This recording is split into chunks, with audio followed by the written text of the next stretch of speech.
Bom dia, boa tarde, boa noite, pessoal. Sejam todos muito bem-vindos à semana, a última semana do mês de abril.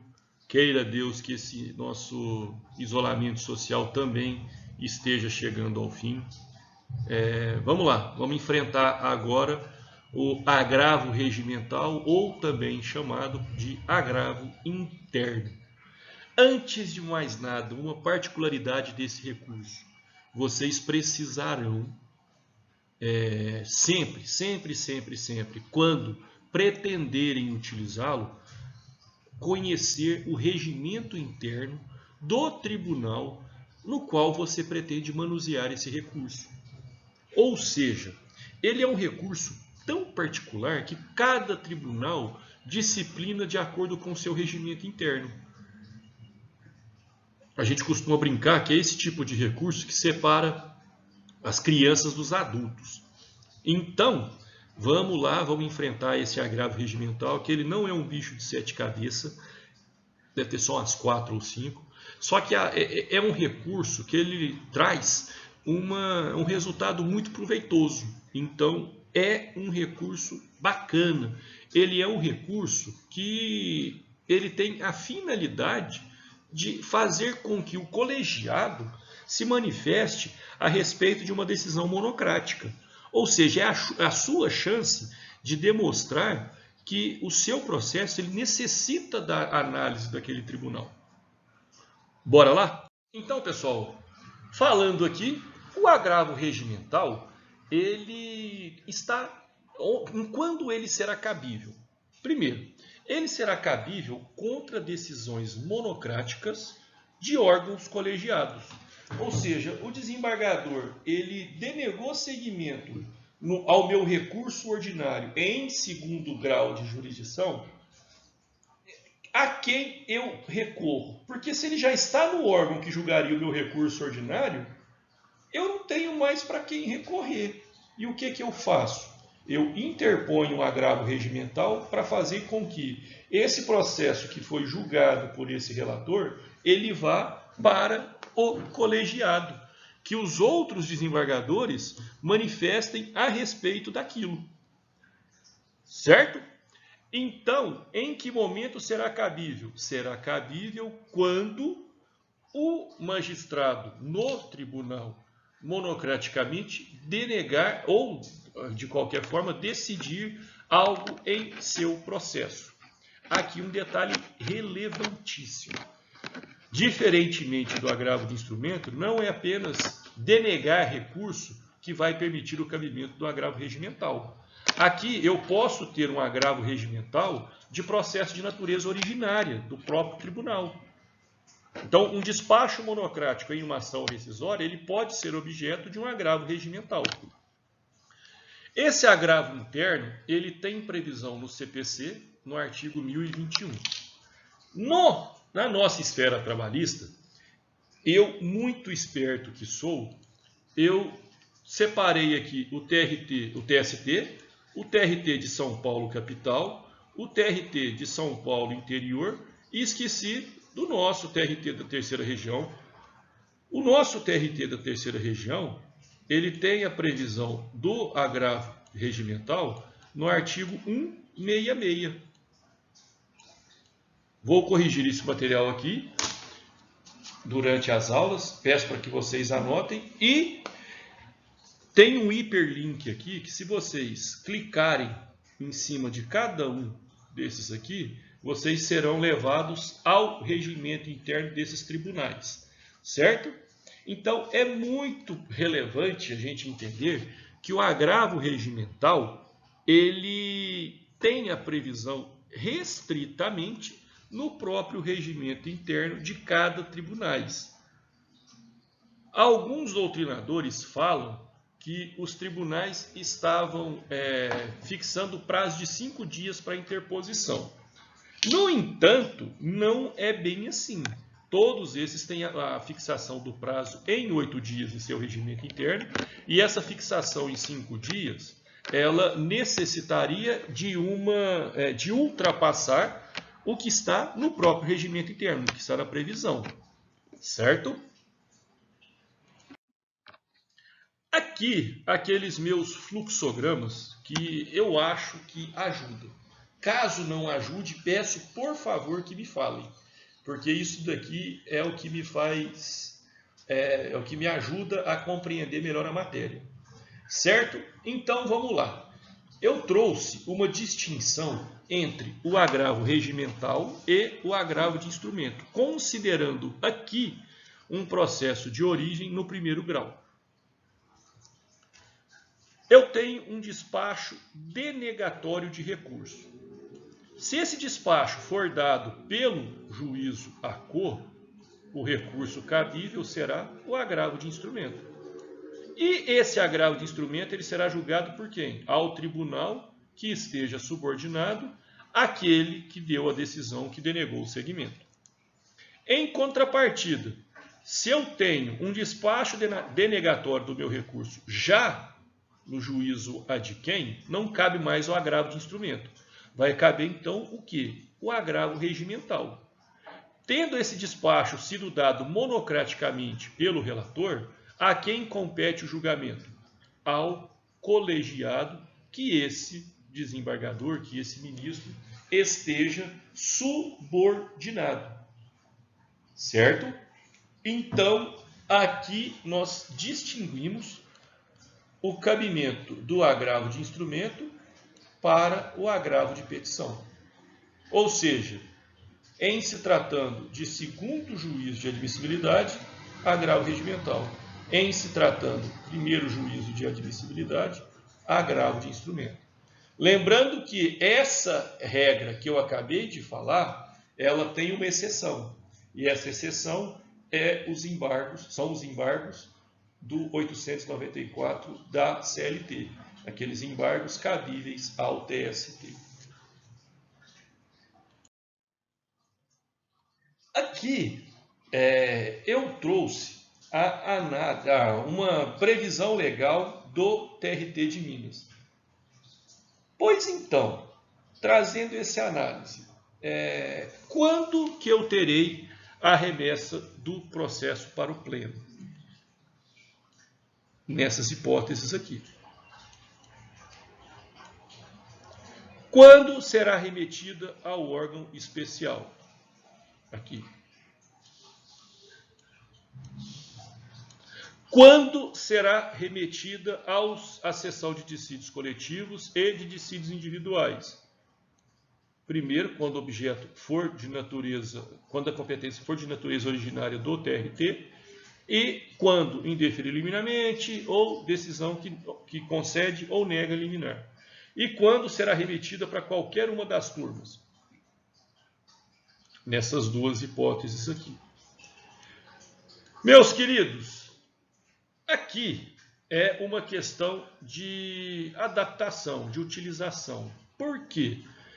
Eu tenho que entender que as matérias, elas serão analisadas por órgãos dentro do tribunal de acordo com a complexidade. Ou seja, trata-se de uma decisão monocrática que suspendeu o seu recurso por um desembargador liminarmente. Quem vai julgar o seu eventual agravo regimental? A turma. Por quê? Porque nesse caso, ele simplesmente suspendeu. Então, se ele suspendeu, pode ser que a turma ela tenha um entendimento diferente. Outra hipótese, que será remetida ao órgão especial, que já é um órgão um pouco mais complexo. Quando a decisão for proferida pelo presidente ou o segundo vice em recurso administrativo, quando proferidos por membros em matéria judiciária ou quando a decisão a ser agravada seja a do corregedor ou do vice. Se vocês perceberem, já vão notar aqui uma sonora diferença. E quando que vai para o pleno? Não, para o pleno são aquelas questões de complexidade elevadíssima. Quando não houver nenhum outro recurso, em se tratando de matéria judiciária, quando as decisões do corregedor ou do vice-corregedor não abrangidas pelo órgão especial, e quando as decisões forem proferidas por seus membros, também não previstos pelo julgamento das turmas, do órgão especial ou do pleno. Por que que eu não tinha destacado esses dois aqui? Porque aqui será remetido à sessão de dissídios coletivos os processos que sejam de sua competência originária, assim como acontece com a sessão de dissídios individuais. Processos cuja competência não permite a remessa para turmas e, antes de ser tratado em outros órgãos, precisa passar por esse órgão específico. Já no TST, o TST ele dispõe, notadamente nesses artigos do seu regimento interno, a competência para julgamento de cada uma dos seus órgãos. Então, quais são os recursos, os agravos, o agravo regimental julgado pelo órgão especial? Quando ele for interposto contra a decisão do Corregedor-Geral da Justiça do Trabalho, quando interpostos contra decisões que deneguem seguimento ao recurso extraordinário de repercussão geral constitucional debatido. Aqui é o seguinte, eu tento apresentar que esse recurso ele tenha repercussão geral. O Tribunal Superior do Trabalho entende que não tem. Então, se eu quero que esse recurso seja admitido, eu tenho que interpor o agravo regimental.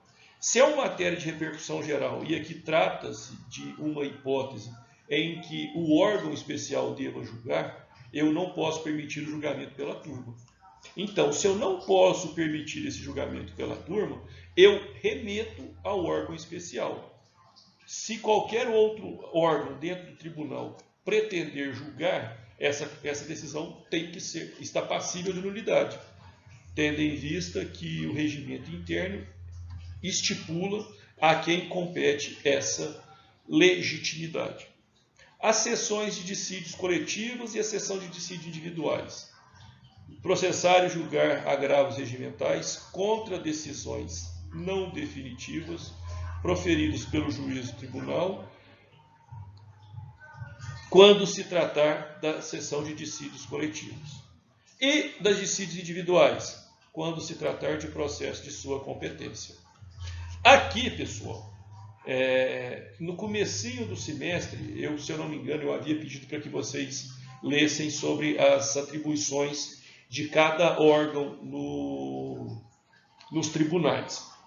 Caso não tenham lido, ou caso eu não tenha passado isso, me informe que eu farei uma aula especificamente sobre cada um desses órgãos, para a gente poder ficar tranquilo e relembrar que dentro do tribunal eu tenho órgãos de hierarquias diferentes.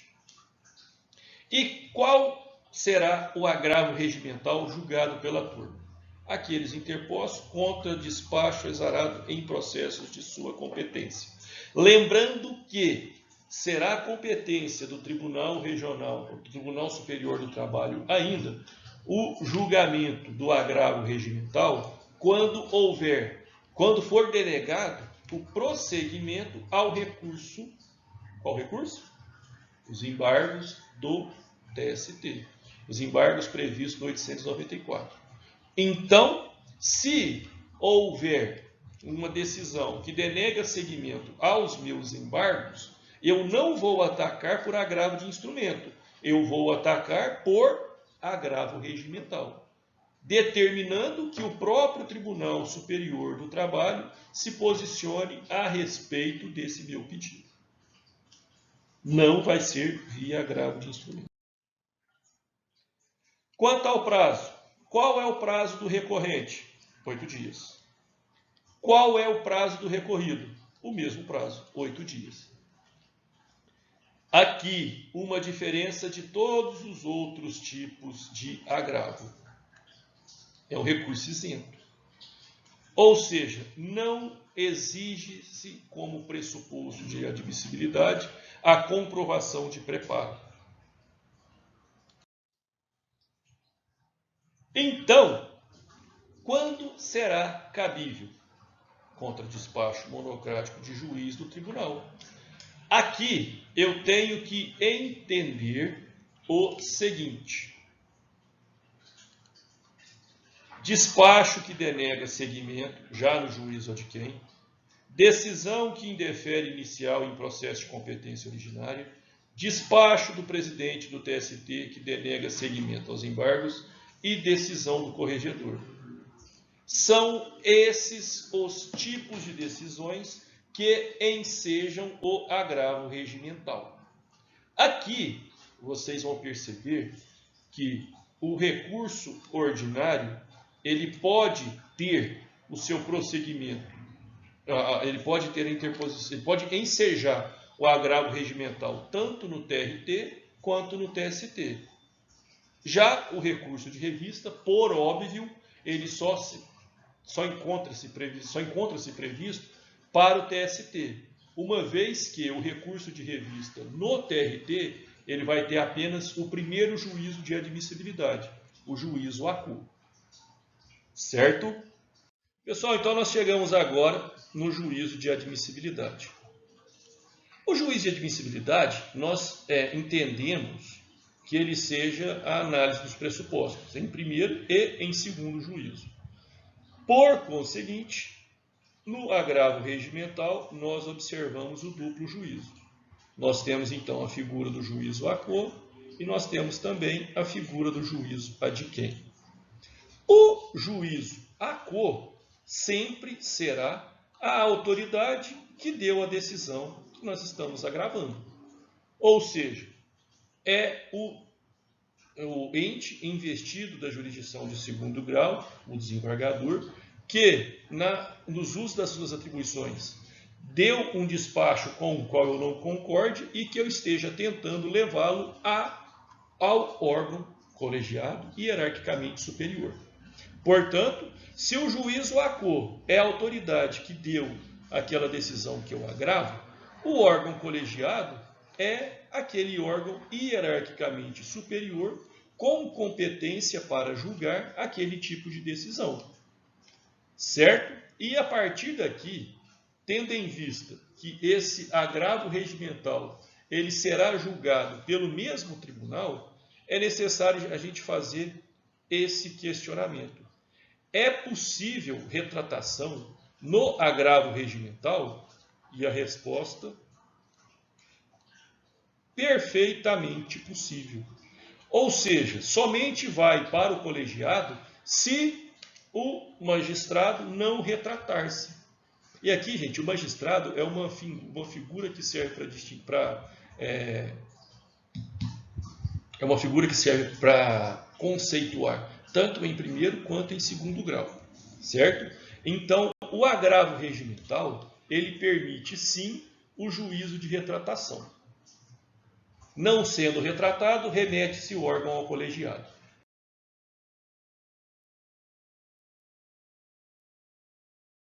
Chegamos então, pessoal, ao nosso famoso fluxograma. O agravo regimental na CLT, ele não está previsto naquela figura dos agravos, portanto, a sua previsão na função recursal trabalhista está no regimento interno de cada tribunal. Trata-se de um recurso isento e em se tratando de cabimento, ele será cabível contra decisões monocráticas de órgão colegiado e, além desse cabimento, ele ainda será cabível contra a decisão que denegar seguimento ao recurso de embargos. Aqui existe e é perfeitamente aplicável o duplo juízo de admissibilidade, lembrando que o juízo ACO será feito pela autoridade que tenha despachado e que tenha ensejado o agravo, e o recurso ad quem será feito pelo órgão colegiado ao qual essa autoridade esteja subordinada.